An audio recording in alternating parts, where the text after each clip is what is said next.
Achievement और कामयाबी है। मैं चाहता हूं कि आप सभी लोगों की जिंदगी में यह आए, लेकिन हमेशा अपने आप को चेक करिए कि हम समय इन्वेस्ट करते हैं कि खर्च करते हैं।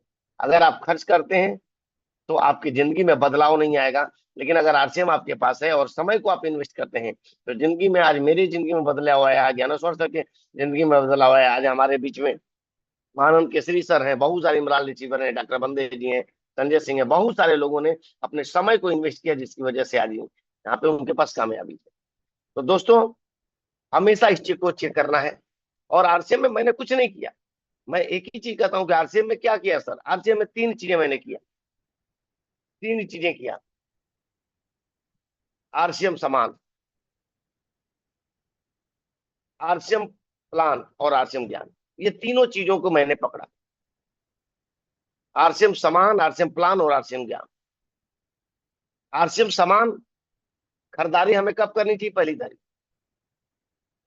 कारण क्या है कि हमें इन्वेस्ट करना है, जितना जल्दी इन्वेस्ट करेंगे उतने ज्यादा रिटर्न आएगा, और जितना ज्यादा इन्वेस्ट करेंगे उतने ज्यादा रिटर्न हमारे पास आएगा।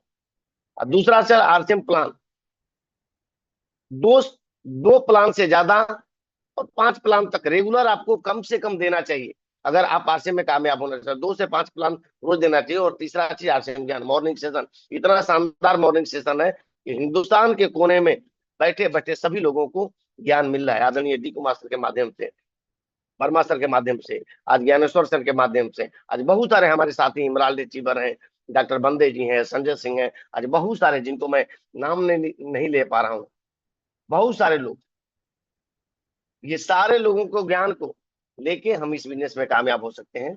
तो साथियों, आज हम एक ही चीज कहते, बहुत सारे हमारे साथी इमरान रिचीवर भी हैं बीच में, जिनसे उनका भी मैं अनुभव थोड़ा जानना चाहूंगा कि वो भी बताएं, अनुभव बताएं कि पिछले इतने साल में उनके जिंदगी में कैसा अनुभव रहा है। और सबसे बड़ा जो मोटिवेशन होता है ना, वो हमारे पास पैसे की होता है, और कितने एक महीने की इनकम है। तो मैं चाहता हूं, क्योंकि देखिए आज उनसे सीखना है। आज इमरान अचीवर ऐसे नहीं बने सर, बहुत सारी कुर्बानियां उन्होंने दिया है। हो सकता है कि पारिवारिक कुर्बानियां दिया हो सकता है कि बहुत सारी चीजों, जिस चीजों को वो छोड़ना नहीं चाहते, लेकिन आज उन्होंने कुर्बानियां दिया है, तब आज वो कामयाब है। लाख रुपए महीने की इनकम उनके पास है, आज उनकी लाइफ स्टाइल अच्छी है, आज उनके मीटिंग से बहुत सारे लोगों के सपने बनते हैं सर। बहुत सारे लोग ऐसे हमारे साथी हैं जो हमारे बीच में इमरान रिचीवर है। हम सभी चाहते हैं कि ज्ञानेश्वर सर के माध्यम से, सपोर्ट के माध्यम से, उनसे हम सभी लोग सुनना चाहते हैं कि बहुत सारे लोग इस चीजों को समझे और जाने कि हिंदुस्तान के हर कोने के लोग इमरान कैसे बनाया जा सकता है। क्योंकि हमारे पास अभी मिशन आ रहा है सर, 3 महीना हमारे पास है, सितंबर में कहते हैं ना कि आरसीएम बिजनेस का मिशन आ रहा है, और उस मिशन में अपनी पूरी ताकत झोंके और जाने कि कैसे उनके पास कामयाबी आई है, आप भी कामयाब कैसे हो सकते हैं। तो चाहते हैं ज्ञानेश्वर सर, प्लीज सर, पहले आप ही से शुरू करिए सर, आप ही शुरू करिए। Thank you sir, thank you. हम सर सोचे कि हमें बुलाना है तो हम अपने आप को लास्ट में रखे थे, वो तो आपने बुला लिया तो शुरू हमसे हो गया। क्योंकि पीछे भी एक बार स्टोरी शेयर करने का मौका मिला तो वो मौका मिला था, लेकिन फिर कुछ ऐसे कारण रहे कि मेरा नाम ही कट गया। तो चलिए फ्रेंड्स, मेरा नाम ज्ञानेश्वर मौर्य है, मैं यूपी वाराणसी से बिलोंग करता हूँ और पिछले 11 सालों से आरसीएम का स्टूडेंट हूँ। वॉइस क्लियर है महानंद सर? क्लियर है सर, एकदम रसगुल्ले की तरह थैंक आ यू। रहा है। एज ए अकाउंटेंट अपना करियर शुरू किया, और पार्ट 1 में आरसीएम सीखने, जानने, समझने का मौका मिला। पार्ट 1 में मेरी ज्वाइनिंग हुई और मैंने आरसीएम को अच्छे से सीखा। मतलब जैसे होता है ना कि मेरे पास कोई विकल्प नहीं था। मैंने आरसीएम का एक सेमिनार देखा, जैसा कि अभी वाराणसी में और जौनपुर में और भी हर टाटा में हर जगह होने वाला है। मतलब डीडीयू में हर तरफ प्रोग्राम हो रहे हैं। हम लोगों के समय में इतने प्रोग्राम नहीं हुआ करते थे, महीने महीने तक वेट करते थे कि कोई प्रोग्राम हो। तो एक प्रोग्राम में जाने का मौका मिला, वहां पे परम आदरणीय डी सर का प्रोग्राम था। उस प्रोग्राम को पहली बार, ऐसा प्रोग्राम देखने के बाद, मतलब कहीं किताब में पढ़े कि लोग संक्रमण की स्थिति को पसंद करते हैं, भीड़ में जाने के बाद रिलेट करते हैं, वाकई में आज के लोग प्रोग्राम की उस तरीके से तैयारी नहीं करते हैं जैसे कि हम लोगों के समय में हम लोग पागलों की तरह करते थे, क्योंकि हम लोगों को पता था सिर्फ एक ही चारा है लोगों को स्टार्टअप करना। और ऐसा ही मेरे साथ हुआ, ऐसा ही आदरणीय सुशील सर और महानंद सर और सबके साथ हुआ होगा, ऐसा मेरा मानना है। प्रोग्राम से ही स्टार्टअप होता है। और उस प्रोग्राम में जाके कसम खाई कि इतने सारे लोग अगर इस प्लेटफॉर्म पे अपने आप को प्रूव कर सकते हैं तो मैं भी यहाँ पे मेहनत करूंगा। और 1 साल 3 महीने मैंने काम किए और 120 लोगों की टीम बनाई। और उसके बाद 9 दिसंबर का वो काला दिन आया जब कंपनी बंद हो गई। सुबह से ही साइट नहीं खुला, कुछ नहीं हुआ। 9 दिसंबर 2011, 1 साल लगा। मैं फिर वापस अपने जॉब में हो गया। कारण एक है कि मतलब मुझे बहुत बड़ा सदमा लगा कि मैंने सोचा कि जिंदगी में ऐसे ही सपने नहीं पूरे हो जाते हैं। मौका तो मिला था अपने आप को प्रूव करने का, लेकिन रास्ता ही बंद हो गया। फिर बहुत सारी कंपनियों के ऑप्शन आए। बहुत सारे लोगों को पता चल गया कि मैं नेटवर्क मार्केटिंग करता हूँ। मैंने किसी में ज्वाइन नहीं किया क्योंकि मुझे सारे बड़े टफ लगते थे। मुझे लगता था आरसीएम बहुत आसान है, पता नहीं क्यों। जैसे होता है ना कि पहला ही अपॉर्चुनिटी था और मैंने इसको इम्प्रेस किया। मैं वेट कर रहा था, लोग कहते थे कि आरसीएम बंद हो गई। मैंने कहा बंद थोड़ी ना हुई है, केस चल रहा है। और हम लोगों की ट्रेनिंग ऐसी थी कि घर वालों पे अगर कोई केस हो जाए तो माँ बाप को छोड़ के भाग थोड़ी न जाया करते हैं। इस तरीके की ट्रेनिंग थी, तो हम लोग रुके रहे। 1 साल बाद जनवरी 2013 में मुझे पहली बार हेल्थ कार्ड तेल मिला, वो भी 26-27 जनवरी को, मुझे आज भी याद है। और उसके बाद फिर पूरा का पूरा साल 2013 ऐसे ही रुक गया। क्यों? क्योंकि 57 फैक्ट्री थी, जैसा मैं सुनता था देखा थोड़ी न था, गया नहीं था। देखिए मेरे पास गामा आ गया 2 ठो। उसको 1 मिनट।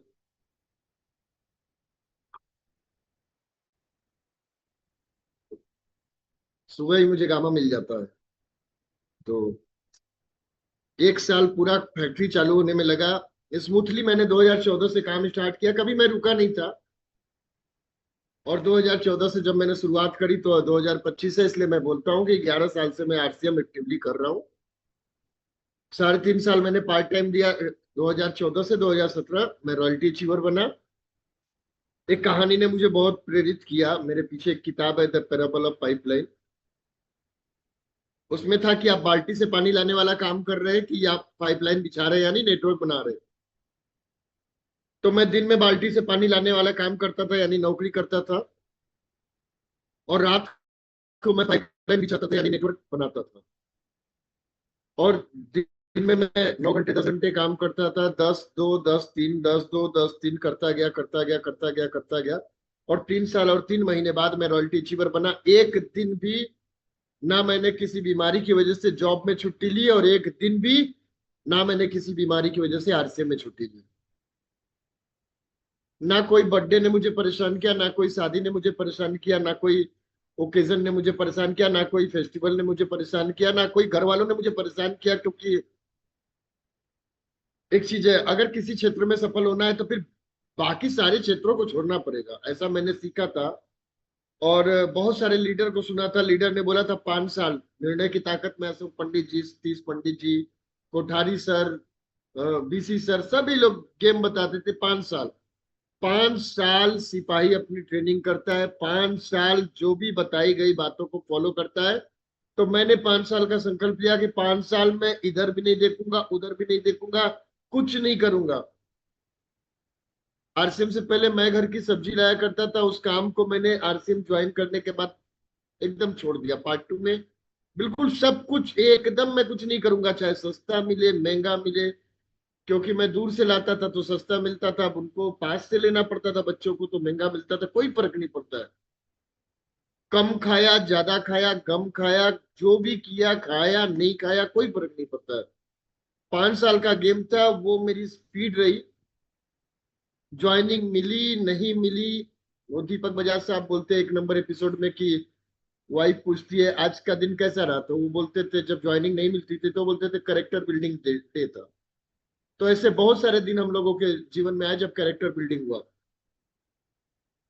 नहीं मिली मिली कोई फर्क नहीं पड़ता है, बस एक उम्मीद थी कि 5 साल में जिंदगी बदलेगी।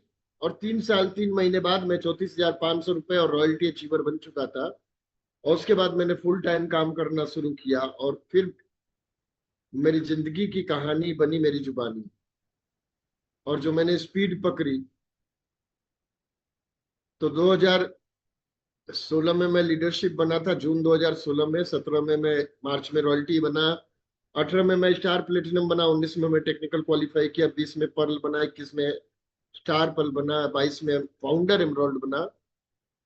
और 24 में जाके मैं मार्च में, सारा मार्च में ही किया, मार्च में फाइनल एमरोल्ड बना।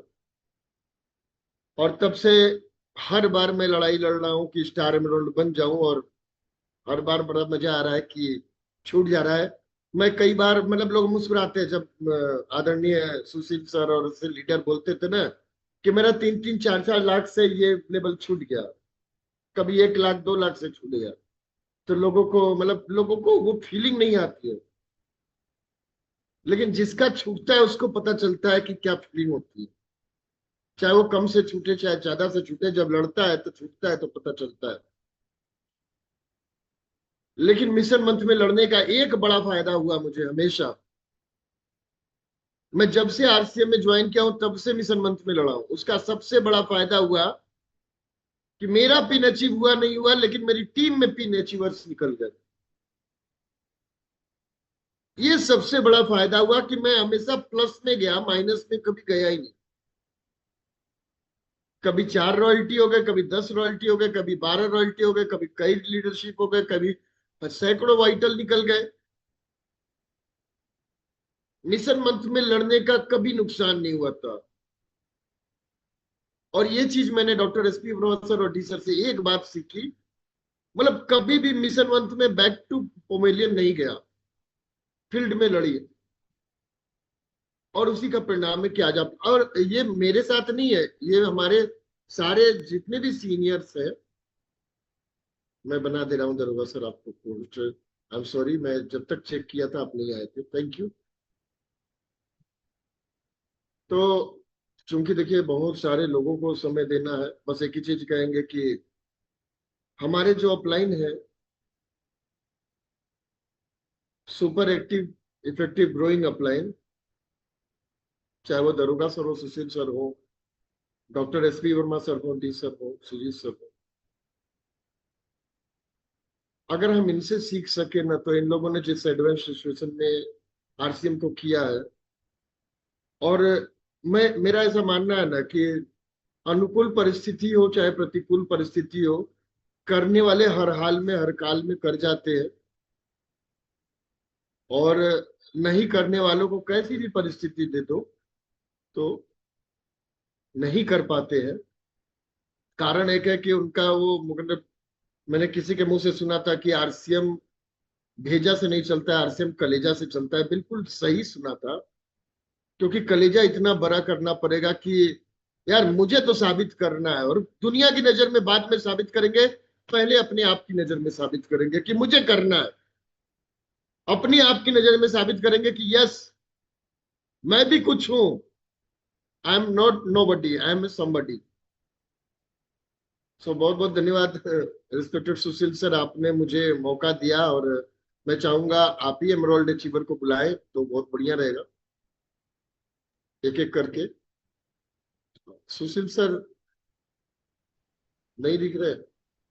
चलिए, तुम्हारे बीच में army man Sanjay Singh sir है। क्योंकि वो कहते हैं ना, स्टार्टअप जब होता है ना, वो कहते हैं ज्ञान ये सर, सुशील देश है सर को वीर कोच जवान। बना दीजिए। ज्ञान किसको? सर, हाँ, सुशील सर को कोच बना दीजिएगा। Okay okay okay okay sir, ठीक है, थैंक यू थैंक यू। चलिए, तो नेक्स्ट हमारे बीच में संजय सिंह सर है। वेलकम है संजय सर, और बाकी मैं देख लेता हूँ। चलिए, बहुत बहुत धन्यवाद ज्ञान सर, बड़ी शानदार तरीके से आपने अपनी बातों को रखा। देखिए, सुनते तो सारे लोग हैं और जानते भी सारे लोग हैं, लेकिन सुनने और जानने से कुछ नहीं होने वाला। सब कुछ होगा करने से। बहुत सारे लोगों को मैंने देखा है कि इस कान में डालते हैं, बोला 2 कान क्यों दिया भगवान ने, तो बोला कि एक कान सुनने के लिए और दूसरा निकाल देने के लिए। इतनी सारी मीटिंग, इतनी सारी सेमिनार्स, डी कुमार सर इतनी सारी बातें बता रहे हैं लेकिन बहुत सारे लोग अपने ही ढर्रे पे चल रहे हैं।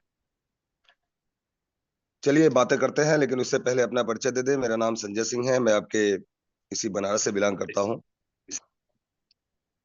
खेती परिवार से हैं, 18.5 साल की एज में इंडियन आर्मी को ज्वाइन किए और 21 साल सर्विस हो गया था तब मुझे आरसीएम 2014। कल मैं अपना थोड़ा निकाला था डॉक्यूमेंट, तो मैंने बोला कि 2014 में मैंने शुरू किया था, तो उसमें देखा जो पेंशन का जो डायरी है ज्ञान जी, तो जो बना है ना पेंशन 2015 जून से बना है। मतलब मैंने 14 में ज्वाइन किया था आरसीएम, लेकिन मैंने फुल टाइम कूदा 2015 में। भूल ही गए कि 2014 में आए थे कि 2015 में आए थे।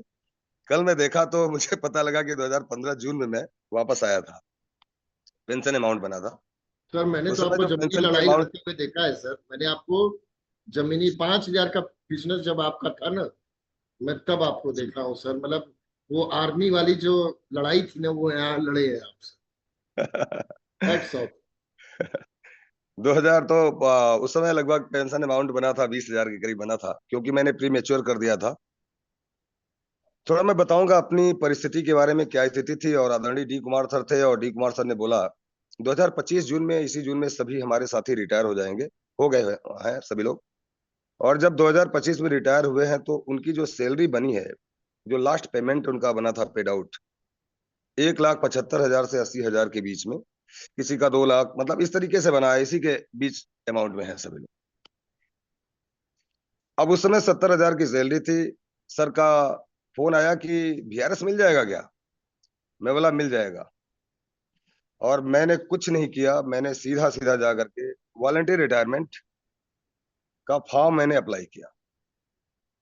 और जब फॉर्म मैंने अप्लाई किया, सब कुछ तो कर दिया मैंने, लेकिन जब वापस आ गया तो जहां 70,000 की सैलरी थी, कई पॉलिसी चला करती थी, कई पॉलिसी चलती थी हमारी। उसके बाद दुनिया भर के खर्चे थे। बच्चा वाराणसी पब्लिक स्कूल में पढ़ा करता था, बीपीएस में, तो बहुत सारा पैसा हमको देना पड़ता था, बहुत सारे एक्स्ट्रा खर्च थे। लेकिन जैसे ही 70,000 से 20,000 पे मैं आया, तो कुछ दिन जो पैसे थे तो ठीक ठाक चला। उसके बाद ऐसे भी दिन आ गए जब मेरे पास बाइक में भराने के लिए, उस तरह का बाइक में एक्सपेंस करने के लिए पेट्रोलिंग का पैसा नहीं हुआ करता था। तो चूंकि शुरुआती दौर में बहुत तेज गति से सारी चीजें चली थी, उसके बाद मैं जब रामगढ़ या बिहार के क्षेत्र में जाना होता था, तो मैंने डाउन लाइन को कभी पता नहीं लगने दिया कि मेरे पास पैसे नहीं है। अपलाइन को भी कभी मैंने नहीं बताया कि क्या दिक्कत में हूँ। मैं जिस जोश और जुनून से काम कर रहा था, उसी जुनून से काम कर रहा था। तो उसको बचाने के लिए फिर मैं यहाँ से जाके बीएचयू के सामने, आपके ट्रामा सेंटर के सामने से एक बस का स्टैंड होता था, वहां से जाके बस लेता था कि 60 रुपए में हम मोहनिया पहुंच जाएंगे। और वहां से फिर कोई आ जाता था, बाइक से ले लेता था। फिर उन्हीं के बाइक से 10-10 दिन हम लोग रामगढ़ के क्षेत्र में काम किया करते थे। पटना भी ऐसे ट्रेन से चला जाया करते थे। लेकिन कभी मैंने किसी अपलाइन को पता नहीं लगने दिया, कभी अपने डाउन लाइन को पता नहीं लगने दिया। मैं बताना क्या चाहता हूं? बताना ये चाहता हूं कि जब हमारे सामने संकट आता है तो हम अपलाइन के पास पूरा का पूरा डाल देते हैं। डाउन लाइन को भी पता लग जाता है कि अबे परेशानी में है। दोस्तों, डायरेक्ट सेलिंग में आपका बिजनेस कितना है कोई मायने नहीं रखता। बिजनेस हो जाएगा, बड़ा हो जाएगा, लेकिन जिस दिन अपलाइन को सारी चीजों को आप बताओ ठीक है, लेकिन जिस दिन आपके डाउन लाइन की आपकी औकात पता लग जाती है, उस दिन डाउन लाइन कभी आपको अपलाइन नहीं माने। और बहुत सारे लोग यही गलतियां करते हैं अपलाइन से पेट्रोल भराने में। अपलाइन से मैंने अभी एपिसोड सुन रहा था चैट में सुरेंद्र वत्स सर का। उसमें बोला कि जब आप डायरेक्ट सेलिंग की शुरुआत करेंगे तो 4 तरह के लोग मिलेंगे आपको। अच्छे लोग मिलेंगे, और आप लोगों ने एपिसोड सुना होगा, अच्छे लोग भी मिलेंगे, सच्चे लोग भी मिलेंगे, और लुच्चे लोग भी मिलेंगे, और टुच्चे लोग भी मिलेंगे। एक एपिसोड में उन्होंने बताया। तो मैंने पहली बार ये सुना एपिसोड। तो अच्छे लोग और सच्चे लोग, मतलब उनके अंदर अच्छाई भरी होगी, वो हर जगह आपके मतलब वो सारा व्यवस्था कर लेंगे आपका। सच्चाई, उनके पास सच्चाई होगा कि अगर अपलाइन जा रहे हैं और पीछे अगर पर्स निकाले, उसमें से पैसा अगर कुछ गिर गया, तो आगे ला करके देगा, बोलेगा सर आपके जेब से पैसा गिर गया है, 2 रुपए आपके गिर गए थे। लेकिन कुछ डाउन लाइन जो लुच्चे टाइप के होते हैं। वो पीछे से आ रहे होंगे तो उनको पता है कि अपलाइन के पास तो बहुत है यार, रख लो, क्या देना है ना, लुच्चे टाइप के लोग। और चौथा उन्होंने मतलब इनके पास सब सारी चीजें सब जगह मिलेंगे आपको, सारी चीजें लेंगे, सब व्यवस्था इनको दे दीजिए, लेकिन ये लुच्चे के लुच्चे रहेंगे। उस एपिसोड में बताया जा रहा था, ये मेरी बात नहीं है भैया, कुछ लोग बड़ा बुरा मान जाते हैं कि संजय सर पता नहीं कहाँ कहाँ से क्या क्या बोल देते हैं, तो ये मेरी बात नहीं है, ये उस एपिसोड की बात है। और चौथा बताया उन्होंने कि उन्होंने मतलब कुछ भी दे दीजिए, वो लुच्चे के लुच्चे ही रहेंगे, वो कभी सुधरने वाले नहीं है।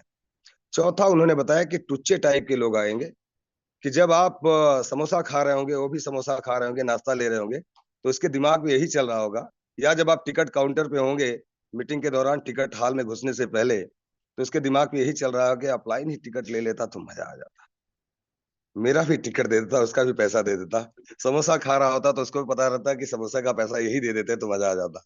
तो ऐसे टुच्चे टाइप के लोग। तो उन्होंने बोला ये जो नीचे के दो तरह की कैटेगरी है, 95% इस तरह की कैटेगरी आपको मिलेगी, हर जगह मिलेगी। आपको जरूरत है सच्चे और अच्छे लोगों की, और सच्चाई की पता तब लगती है जब आप अकेले में क्या सोचते हैं, अकेले में क्या आप देखते हैं, अकेले में कैसा महसूस करते हैं। अकेले में आप क्या है, आप सबके सामने बहुत अच्छे हैं, कोई नशा नहीं करते, लेकिन अकेले जा करके घर में अगर सुट्टा मार रहे हैं तो आप वही हैं जो आप अकेले में कर रहे हैं। सर बातें क्लियर हो रही सर? ज्ञान सर? बिल्कुल बिल्कुल बिल्कुल, एकदम बहुत सही बोल रहे हैं, सच्चे। तो आपकी अच्छाई मतलब आप कितने अच्छे हैं, आपसे ज्यादा आपको कोई नहीं जान सकता।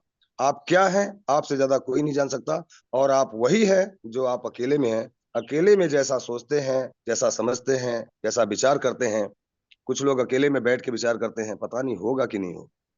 अरे होगा यार, जब डी कुमार सर का हो गया, जब ज्ञान जी का हो गया, जब एसपी वर्मा सर का हो गया, सुशील सर का हो गया, तो हम लोग भी उसी हाड़ मांस के बने हैं, क्यों नहीं होगा। और जब तक होगा नहीं ना, तब तक इस दुनिया से कोई हमें हिला नहीं सकता, और तब तक हमें इस मंच से कोई हिला नहीं सकता। मैं करूंगा, बहुत बड़ा करूंगा ऐसा। अगर अपने आप में अकेले में बात करते हैं कि मैं कर जाऊंगा, मैं कर जाऊंगा, मैं कर जाऊंगा, बहुत लोगों को मैंने देखा है, सामने तो बोलते हैं आग लगा देंगे, चीर देंगे, फाड़ देंगे, घर में जाके बैठ के सोचते हैं पता नहीं होगा कि नहीं होगा, करें कि ना करें, 10 रुपए का पेट्रोल कैसे भराएं। तो ऐसे लोगों का ये गेम नहीं है, बहुत ही साहसी लोगों का गेम है।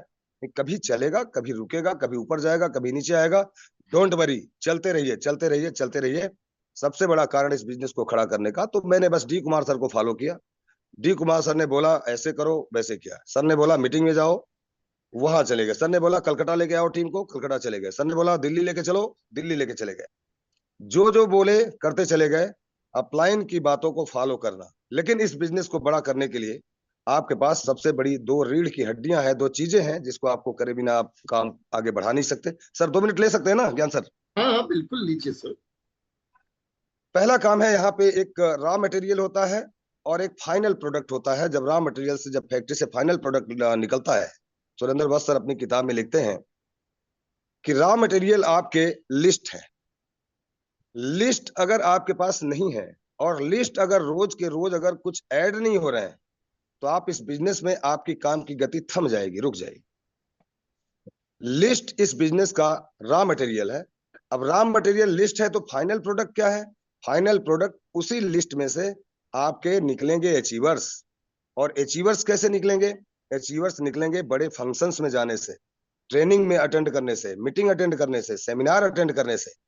तो अब फाइनल प्रोडक्ट आपके अचीवर्स हैं, तो आपका पूरा का पूरा फोकस कहाँ होना चाहिए? अपने लोगों को लेकर के। बस डी कुमार सर बोलते हैं कि जहां जहां बड़े बड़े फंक्शन हो रहे हैं, वहां वहां अपने अपने लोगों तो को लेकर बाबू बिठाते चले जाए। जी कुछ आवाज आ रही थी सर? हाँ, वो सुशील सर का अनम्यूट था। ठीक है, आप बोलिए सर। ठीक है। कुछ वहां पे, और है ना, आपको अपने लोगों को लेके बिठाते चले जाना है। जो काम आसान है, आसान करो खुद। हमें गलती कहाँ हो जाती है कि जब हम इस बिजनेस की शुरुआत करते हैं और अकेले शुरू करते हैं। डी कुमार सर मेरे को बोलते थे सर इस बार 100 लोगों को बिठाना है। उसमें नगरी नाटक मंडली और इन जगहों पे मीटिंग हुआ करता था, जहाँ पे बहुत कम जगह होता था बाइक वाइक और गाड़ी लगाने की। हम लोग लगाते थे उत्साह में, 100 लोगों को लेके आना है। और जब 100 लोगों को लेके आना है तो मैं बोलता यस सर, 100 लोगों को लेके आएंगे। और सारे जगहों पे भाग भाग करके लोगों को टिकट देने का काम करना, ये करना, वो करना। फिर कुछ लोग तो ये बोलते थे कि हम तो आएंगे सर मीटिंग में आपके, एकदम बिल्कुल आएंगे सर, टिकट अपने पास रखिए। और हमें भी तो अंदाजा था कि यार लोग सच्चे होंगे मेरे जैसे, लेकिन लोगों का दिमाग तो बाहर की दुनिया में पता नहीं कहाँ चलता है, कितने शातिर लोग हैं, हमें तो पता ही नहीं था। हम तो क्लियर कट वाले आदमी थे। अब शातिरता तो हमारी फितरत में थी नहीं, हम तो मान लेते थे कि वो आएगा। अब जब वहां पहुंचते थे तो फोन करते थे, पहला फोन लगाते थे, सर कहाँ है? बिल्कुल एकदम रास्ते में है, 10 मिनट में पहुंच रहे हैं। रास्ते में है, अच्छा दोबारा फोन लगाए, रास्ते में है, पहुंच रहे हैं। दूसरा, किसी की नानी की तबीयत खराब, हेलो कहाँ है सर? किसी के भैंस भैंस बीमार हो गया सर, कोई मर गया सर। इतने लोगों ने मारा, इतने लोगों को मारा, इतने लोगों को मारा, इतने लोगों को मारा कि मैं हैरान हो गया कि यार ये पूरे मर जाएंगे यार आरसीएम के नाम। जितने इंसान हिंदुस्तान में मरते नहीं है, आरसीएम के बहाने बनाने वाले लोग उससे ज्यादा लोगों को मार देते हैं मीटिंग के दौरान। और जब लास्ट में फाइनल आता था तो बचता था मैं, और इन चक्कर में मेरे को भी सीट मिलता नहीं था, और जा करके मैं पीछे खड़ा होकर मीटिंग अटेंड करता था। 11 बजे रात में सर का फोन आता था, डी कुमार सर का, कितने लोग बैठे? मैं चुप हो जाता था, क्यों कोई बैठा ही नहीं, मैं चुप हो जाता था। सर समझ जाते थे, जोर से हंसते थे और मेरे को बोलते थे कि क्या हुआ, कोई नहीं आया? मैं बोला कोई नहीं आया सर। सर बोलते थे कोई बात नहीं, अगली बार ट्राई करो, अगली बार ट्राई करो। करते करते करते करते 1 आदमी, 2 आदमी, 4 आदमी, 10 आदमी, इस तरीके से कारवां आगे बढ़ा। और आज बहुत सारे जगहों पे लोग मीटिंग में बैठते हैं। बस अपनी बातों को मैं लास्ट कंक्लूड करने का प्रयास करूंगा, और कंक्लूड करता हूं अभी, क्योंकि आज हम सभी लोग सक्सेस के बारे में बात करते हैं, और हमेशा हर एक आदमी बोलते हैं कि सक्सेस सक्सेस सक्सेस। सक्सेस क्या है? सक्सेस और अनसक्सेस दोनों जुड़े हुए भाई हैं। अगर सक्सेस होना चाहते हैं तो अनसक्सेस को गले लगाना पड़ेगा। अगर हेड की तलाश करते हैं तो टेल उठाना पड़ेगा। अगर आप राम की तलाश करते हैं तो रावण से तो मुलाकात होगी। लेकिन आप चाहते हैं कि सिर्फ राम ही राम मिले, तो भैया गलतफहमी के शिकार है, फिर आपके लिए सेक्टर नहीं है। यहाँ पे तो आपको ना, जैसे सांप और नेवला है ना, जैसे सांप को नेवला छेड़ता है, सांप कभी नेवले को नहीं छेड़ता। आपको नेवला बन करके सांप को छेड़ना है। और सांप जब छेड़ता है ना, नेवला जब छेड़ता है सांप को ना, तो सांप के अंदर बहुत जहर होता है, माहिर होता है वो, है ना, फुफकार मारने में। और जब फुफकार मारता है ना, तो नेवले के ऊपर बिस जाता है और नेवला फिर हटता है पीछे। इसी तरीके से जब आप नेवला बन करके जब जाएंगे ना, बाहर की दुनिया में फुफकार मिलेगी, आप भयंकर फुफकार मिलेगी। मैं 5 साल पहले करके छोड़ा था, मेरे पास तो कोई ऐसा कंपनी, एक आदमी मेरे को मिला, बोला आप मुझे आरसीएम समझाओगे, कोई ऐसा कंपनी नहीं है जिसको मैंने ज्वाइन न किया हो। अरे मैं बोला भैया तू कोई कंपनी ज्वाइन नहीं किया, मतलब सब कंपनी ज्वाइन कर लिया, और मुझे तो एक ही चीज बताया गया कि इस दुनिया में सफल होने के लिए 1000 कंपनियां बदलने की जरूरत नहीं है। इस दुनिया में सफल होने के लिए एक ही कंपनी काफी है, बस अपने आप को बदलने की जरूरत है। बेटा तू 100 कंपनी बदला, इसलिए कुछ नहीं हुआ, और मैं अपने आप को बदल रहा हूं, इसलिए आरसीएम में मैं दूसरी गाड़ी से चल रहा हूं, तीसरी गाड़ी लेने वाला। अपने आप को बदलने की जरूरत है, 100 कंपनियां बदलने की जरूरत नहीं है। तो मत बदलो, दिमाग चलता है इधर उधर, कभी ये कभी वो कभी वो, कोई आके बताता ऊपर जुड़ जाओ नीचे जुड़ जाओ, ये तो नई कंपनी आई है, तुम तो सीधा डी कुमार बन जाओगे, वहां जुड़ोगे टीसी सर बन जाओगे। अरे भैया टीसी सर बन जाओगे, कहीं भी जुड़ोगे, 2 लेग में काम करना है। मेरे को जब ज्वाइन कराया गया, मेरे जो अखिलेश जी और बाकी अप्लायंस थे 4-5 जो उसमें एक्टिव थे, जो लीडरशिप एंड रॉयल्टी के मुकाम पे जाने वाले थे, तो उन लोगों ने बोला आपकी ज्वाइनिंग कहाँ हुई, आपको पता है? तो मैं बोला मेरे को पता करके क्या करना, मेरी ज्वाइनिंग कहाँ हुई? मैं अगर कंपनी के साथ भी जुड़ता तो 2 लेग तो मुझे चलाना है ना, तो मैं कहीं भी जुड़ूंगा तो 2 लेग चलाना है, तो मेरे को 2 लेग से मतलब है कि मैं कहाँ जुड़ा हूं, इससे क्या करूंगा मैं जान करके। वो लोग बोला नहीं इसका बड़ा फर्क पड़ता है, बड़ा फर्क पड़ता है। तो ऐसे लोग मिले, मैं बड़ा फर्क आपको पड़ता होगा, मैं देखूंगा। मैं जवाब नहीं देता था, लेकिन मैं समझता था। और मेरी ज्वाइनिंग मास्टर साहब थे, सरकारी टीचर थे, उन्होंने ज्वाइन कराया था अपने वाइफ के बी ग्रुप में, अपने वाइफ के बी ग्रुप में अपने बच्चे को ज्वाइन कराया था। रॉयल्टी अचीवर थे, हरहुआ में बहुत बड़ी टीम थी, ज्ञान सर जानते होंगे। जी जी जी सर, जी सर, जी सर। और उनके बी ग्रुप में उनका बेटा था मैडम के बी ग्रुप में, और मैडम बेटे के बी ग्रुप में मेरी ज्वाइनिंग कराई गई थी।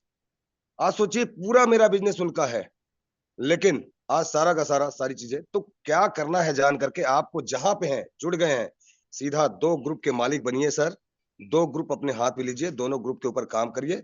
3/4 एंड 1/4 में शुरू में काम करिए, उसके बाद 50-50% दोनों ग्रुप में काम करिए, आप बहुत आगे निकल जाएंगे। ये मत देखिए, अनवांटेड चीजों को मत देखिए कि कहाँ पे जोड़ा गया, कहाँ पे घटाया गया, कहाँ पे। अगर आपका ध्यान इधर की तरफ भटक रहा है तो फिर आप बड़ा नहीं कर पाएंगे। आपका लक्ष्य एक ही होना चाहिए कि 2 ग्रुप के ऊपर मुझे काम करना है, मुझे दोनों ग्रुप में ही अचीवर्स तैयार करने हैं। दैट्स ऑल, काम खत्म। तो ज्ञान सर बहुत बहुत धन्यवाद। 6 तारीख की मीटिंग वाराणसी की है, इसमें पूरी ताकत हम लोगों को लगानी है। मुकेश कोठारी सर आ रहे हैं, इसमें हम सभी लोग मिलकर के ताकत लगाएंगे सर, और अपने बड़ी स्ट्रेंथ को बिठाएंगे सर, क्योंकि मीटिंग इस बिजनेस का जान है। Thank you very much sir. बहुत बढ़िया सर, बहुत बढ़िया। एक चीज मैं बहुत जरूर बढ़िया, कहूंगा, बहुत फिर बढ़िया, को बहुत बढ़िया, invite करूंगा, कि आपने जो बहुत बोला ना बढ़िया। सर, वो शुरुआती मैंने एक व्हाट्सएप का ट्रेनिंग या वीडियो देखा था, जिसमें था बहुत कि शानदार सर, बहुत। जो भी डायमंड मिलेंगे ना, वो बी ग्रुप में ही मिलेंगे। किसी मतलब जो बड़ा काम करेंगे ना सर, वो किसी के बी, अगर मैं आपकी बात है, चाहे मैं कहूँ वर्मा सर या सुशील सर या बंदे सर या ज्ञानेश्वर या महानंद सर या किसी का नाम ले लीजिए सर, सब कहीं ना कहीं बीच में फंसे होंगे। कोई मेन लेग वाला नहीं है सर, कोई भी होगा ही नहीं। जो भी बड़ा काम करेंगे ना सर, वो वहीं से निकले, कोई भी बिल्कुल हो। बिल्कुल ऐसा मेरी बिल्कुल सोच है, क्योंकि आपकी बात मेरे से रिलेट कर रही थी, तो फिर मैंने उस बात को रखा। तो बहुत बढ़िया सर। बिल्कुल। और हमारे बीच में सुशील सर है, मैं चाहूंगा इस कार्यक्रम को आगे बढ़ाए। पर डॉक्टर साहब भी है, doctor S P Verma sir भी है। सर ने अपने आप को वेलकम है डॉक्टर साहब, आप ही का वेलकम है सर। सुशील सर आज सर्वे सर्वा हैं। अच्छा आज सुशील सुशील सर, सर के अच्छा हाथ जी, में बागडोर है। सुशील सर जी मोस्ट सर, जी वेलकम। सर। वाह। चलिए सर, वर्मा सर से सुनेंगे, हम बिल्कुल सुनेंगे। लेकिन कहते हैं ना कि लास्ट में सारा फिनिशिंग करेंगे बिल्कुल वर्मा सर। और नेक्स्ट बिल्कुल। हमारे साथी में इमरान अचीवर हैं नागपुर से, doctor Kishore Bande ji. Welcome sir, doctor साहब। डॉक्टर साहब वेलकम डॉक्टर है sir. Kishore Bande ji, welcome most sir. Welcome, most welcome sir. Most most welcome welcome sir. Doctor साहब, मोस्ट वेलकम। सर सभी गुरुदेव को प्रणाम। जय आरसीएम। आज बहुत अच्छी अच्छी चीजें सुनने को मिली है। सर ने बहुत अच्छी बात बताई है, और संजय सर ने बहुत शानदार बात बताई कि डाउनलाइन कैसी होती है, अपलाइन कैसी होती है।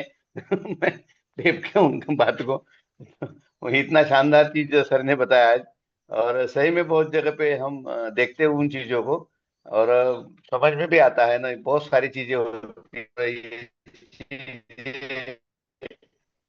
डॉक्टर साहब अपना थोड़ा वीडियो बंद करके बोलेंगे सर, डॉक्टर साहब। बताएंगे, इसमें सुधरना पड़ेगा हमको। ठीक, ओके। जी जी जी। जी जी, अभी आ रही सर आवाज? हाँ बिल्कुल। आवाज आ रही सर? जी जी। यार यार हाँ हाँ, बिल्कुल आ रही मैं थोड़ा सा वो बाहर अभी, आदरणीय सुजीत सर का ट्रेनिंग है, तो मैं बाहर से अभी आया हूँ। 4 बजे निकला और थोड़ा बीच में स्टेशन पे रुक गया, और यहाँ से भी और आगे निकलने वाला हूँ। तो इसलिए थोड़ा सा मैं, यानी जो नाइट का अपना टी शर्ट वगैरह था उसी पे निकल गया था मैं कार चलाते हुए।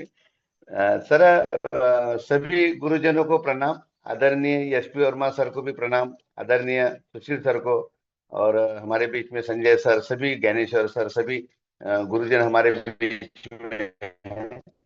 इन सब गुरुजनों को सादर प्रणाम। आदरणीय दीपक सर को, और सर के माध्यम से बहुत सारी चीजों को सीखते हैं। आनंद सर के माध्यम से बहुत सारी चीजों को सीखते हैं। उन्होंने बहुत सारी चीजें हमको, छोटी छोटी चीजें बारकाई इसमें सिखाई। और आरसे में मैं पहले इनकम 500 रुपये से था, सेकेंडरी, फिर इनकम बढ़ते गया बढ़ते गया बढ़ते गया, और हाईएस्ट इनकम मेरा 2,35,000 रुपये गया, और करीब करीब 85 लाख तक का मेरा आज तक का टोटल इनकम होगा।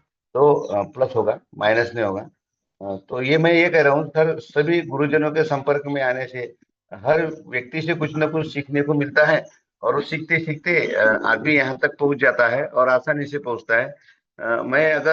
मैं डॉक्टर हूँ पेशे से, और किसान पुत्र हूँ। खेती में भी इंटरेस्ट तो है, मगर मैं हरदम घाटे में रहता हूँ। तो करते करते आरसीएम बिजनेस में आज मेरी एक हैसियत है कि बेटी मुंबई में पढ़ रही है, बेटा भी पढ़ रहा है नागपुर में, 3 BHK फ्लैट में रहता हूँ, और अपने खुद के कार से चलता हूँ। और मेरा हरदम हर महीने विजन है कि 20,000 का पेट्रोल जब तक मैं नहीं जलाऊंगा तब तक मुझे चैन नहीं होता है कार में। तो जब आप बोलेंगे ऐसा क्यों है, कि मेरा 1,17,000 किलोमीटर गाड़ी चल गई है, और मेरा इमरान का इनकम कितना रहता है आपको पता है। उसी के इर्द गिर्द एमराल्ड का इनकम रहता है। अब ये किलोमीटर ज्यादा बढ़ जाएगी तो इनकम ज्यादा बढ़ जाएगा, यानी वो नियम है। आपकी 1 किलोमीटर गाड़ी चलेगी तो आपका 1 रुपये का इनकम बनेगा, तो वो नियम है। उस नियम से मैं काम करता हूँ और वो बड़ा मजा है। और डी सर ने हमें वो नियम बताया है कि आपका इनकम कैसे बढ़ेगा, तो वो नियम से मैं काम करता हूँ। और कई लोगों ने बोला कि आप एसआईपी करो, ये करो, वो करो। मैंने बोला ये 20,000 की एसआईपी कितना बड़ा व्यापार मेरा खड़ा करके रख देगा मुझे पता ही नहीं। तो ये 20,000 की एसआईपी मैंने पेट्रोल भरने की चालू कर दी है। और कई सारे टीमों में, अभी हमारे टीम में भी पिछले 3-4 महीने पहले एक झारसुगुड़ा में कार आई। अभी डॉक्टर सरकार सर ने कार खरीदी, डॉक्टर सरकार सर यहाँ पे हो गए, तो उन्होंने अभी कल एक कार लिया है बिजनेस करने के लिए, जबकि वो रॉयल्टी एच्योर है। और पोद्दार सर तो रॉयल्टी एच्योर भी नहीं है, फिर भी ऐसे बिजनेस के लिए कार खरीद ली कि मेरे सीनियर अपलाइन आते हैं तो वो बिना कार से जाते हैं तो मुझे अच्छा नहीं लगता है, तो इसलिए उन्होंने कार खरीद लिया। तो लोग अपना करियर जब लगा के यहाँ पे लग चुके हैं और हम फालतू काम करते बैठेंगे तो फिर लोगों की जिंदगी के साथ अभी वो वाला समय नहीं है। और सीरियस होके बहुत अच्छा काम करना है हमको और बड़े बड़े लेवल लेना है। और बड़े बड़े लेवल देखा है मैंने कि आदरणीय टीसी सर ने जो ग्रोथ फार्मूला निकाला है, एक बार सर के लिए बहुत शानदार फार्मूला, तालियां होना चाहिए। उनके वजह से, उस ग्रोथ फार्मूला की वजह से हमने सारे लोगों के ग्रोथ पे काम किया है कि भाई आप, एक बात मेरे समझ में आती है, कंपनी की जो सिल्वर जुबली है वो बार बार नहीं आएगी, 25वीं सिल्वर जुबली एक बार आएगी। और हम यहाँ पे ग्रोथ नहीं कर रहे हैं, हम हमारे लेवल को कम से कम ओपनर लेवल पे हम नहीं ले पा रहे हैं, तो आपका फोटो तो लगा रहेगा क्योंकि बिजनेस तो 100 पीढ़ी चलेगा। ये अभी 6-7 पीढ़ी वाला बात करना पाप है इसमें, क्योंकि इतनी सारी तैयारी है। तो फोटो तो आपकी लगेगी पीढ़ी दर पीढ़ी, और पता भी रहेगा सबको कि ये हमारे आरसीएम वाले दादाजी है। आप डायमंड भी बनेंगे, आपके नंबर पे आप डायमंड भी बनेंगे, कभी भी बनेंगे आप डायमंड। 100 साल बाद बनेंगे, कभी ना कभी बनेंगे, क्योंकि सिस्टम एक बार चल गया तो चल गया, कोई उसमें दुमत नहीं। मगर वो लोग बोलेंगे कि भाई ये कैसे हमारे निकम्मे दादाजी थे जो ओपनर भी नहीं किया था और पार्टिसिपेशन इसमें नहीं किया था उन्होंने, कितनी बड़ी बात है सर ये। और उन्होंने सिल्वर जुबली जैसी जगह इतना बड़ा प्रोग्राम, कंपनी का फंक्शन था जहाँ पे करियर लगाए थे और बोल रहे थे कि भाई हमारी 100 पीढ़ियां यहाँ पे, 100 पीढ़ियां यहाँ पे धन कमाएंगी, उनके घर में पाइप जाएगी। और ओपनर तक कर पाए तो कितने निकम्मे मेरे दादाजी थे। आश्रम तो क्या था, मगर एक नंबर का निकम्मा दादाजी थे। ये किताब, ये स्टैंप आपके ऊपर नहीं लगनी चाहिए, हमारे ऊपर लगना चाहिए। पूरा फार्मूला बताया है, उस पर मैं थोड़ा सा एक परमिशन लूंगा, एक हैंड रेज करवाऊंगा। तो कितने लोग निकम्मे दादाजी नहीं बनना चाहते, हैंड रेज करे। और कितने, पहले हैंड रेज करे कि कितने लोग कामयाब दादाजी बनना चाहते हैं। एक बार हैंड रेज करके बता दीजिए हमें, कामयाब दादाजी कितने लोग बनना चाहते हैं। देखिए ध्यान देखिए से सारे सुनिए, लोग कामयाब दादाजी कितने लोग बनना चाहते हैं? कामयाब वो है दादाजी, यानी वो लोग कहे कि हम निकम्मे दादाजी नहीं हैं, तो हमें कुछ ना कुछ ग्रोथ करना पड़ेगा। क्योंकि टीसी सर के फार्मूले पे अगर हम नहीं चलेंगे तो हमारा बहुत बड़ा ये हो सकता है, बहुत बड़ा फार्मूला। और मैं पिछले 4-5 महीने से जो मेरा बिजनेस है, जब से टीसी सर ने फार्मूला तैयार किया है, मेरा ग्रोथ मोड में बिजनेस है। हाँ, कुछ लोग दिमाग लगा रहे हैं, उनका नहीं हो रहा है, मगर पता नहीं सिस्टम काम करता है। और सही, आदरणीय गुरुदेव दरोगा सर ने भी यहाँ पे हैंडल किया है, सुशील सर ने भी, तो सब है ना। तो देखिए लेकिन इतने सारे लेकिन लोग संख्या भी कामयाब, बहुत कम है सर, मात्र 150 लोग हैंडल किए हैं तो डॉक्टर बाकी साहब। निकम्मे मात्र दादाजी। 150 लोग हैंडल किए। एक बार फिर से बोल दीजिए सर, बहुत लोग को समझ में नहीं आया होगा। जी जी ठीक जी, से सुनाई नहीं दिया होगा सर, फिर से बोलिए हाँ, मैं एक डॉक्टर बार फिर मैं से साहब। फिर बोल से, दीजिए सर। देखिए कंपनी का सिल्वर जुबली है, 25वीं सिल्वर जुबली, 25वीं वर्षगांठ है। और हमें कंपनी 17,000 किलोमीटर रथ यात्रा चलने वाली है, रूपांतरण यात्रा चलने वाली है। और उसमें 25 शहरों का चयन किया है जहाँ पे जो प्रोग्राम हो गए, नॉर्मल प्रोग्राम हो गए, यानी सही सही होंगे, बहुत बड़े जो अभी होते उससे बड़े हो गए। और जो खुले जगह पे जो प्रोग्राम होंगे वो 5 शहरों में होंगे, जिसमें नागपुर का भी नाम आ चुका है। अब कई सारे जगह पे होंगे, बनारस में होगा, हर जगह पे होंगे। और जब ये जहाँ पे, और बड़े बड़े लीडर, सीएम पीएम कोई भी रह सकता है उसमें। मैंने सुना कि कई जगह पे मोदी जी भी आने वाले हैं, हो सकता है जहाँ पे हमारा नंबर लग जाए, है ना। हमारे यहाँ गडकरी जी का भी नंबर आने वाला है, ऐसा हमें सुना है, नितिन गडकरी जी का नागपुर में। तो ऐसे जहां जहां लोग आएंगे, इन लोगों के हाथों से आपको सम्मानित किया जाएगा।